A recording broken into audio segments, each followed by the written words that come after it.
Hello everyone. So today I'll be speaking about the Zoom video communications, the app which we are using these days for our video conferences, uh, for business meetings, trainings, even for social relations also.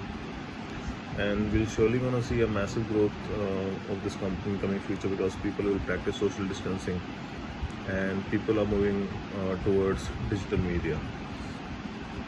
So I'll tell you something about the company. It is a tech company which is headquartered in San Jose, California. It provides video telephony and online chat services through a cloud-based platform and is used for telecommuting, teleconferencing, distance education, and social relations. Use of the platform is free for video conferences up to 100 participants with a 40-minute time slot, and for longer and larger conferences with more features, paid subscriptions are also available, which cost somewhere around $50 to $20 per month. So, the founder of the company, Eric Yuan, he was an engineer and a former executive in Cisco WebEx, who launched this company in 2011 and launched the software in 2013. With Zoom's aggressive revenue growth and ease of use and reliability of the software resulted in a $1 billion valuation of the company in 2017, making it a unicorn company. In 2019, the company went public, and as of 2020 April, Zoom software has seen increase due to the use because due to the quarantine measures adopted by many countries in response to the coronavirus pandemic. So I'll tell you there's some history about the Zoom. In July 2013, Zoom established partnerships with B2B collaboration software providers such as Redboot, which is now known as Teambox, and also created a program named Works with Zoom, which established partnerships with Logitech, Video, and Infocus.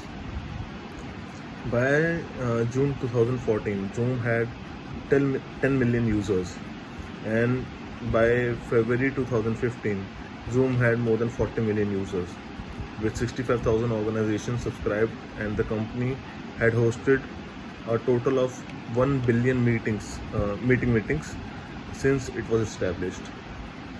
On April 2019, the company became public via the initial public offering, which is the IPO, after pricing like $36 per share, and the share price increased over 72% on the first day of trading. The company was valued at $16 billion at the end of the first day of trading. So you can see the growth of the company. So during the 2019 coronavirus pandemic, social distancing requirements forced people to engage telecommuting, distance education, and online social relations. Thousands of education institutes switched to online classes using Zoom. The company offered its services to schools free of charge in many countries. And there are some controversies also around it. Like in March 2020, New York State Attorney General Letitia James launched an inquiry into Zoom's privacy and security practices.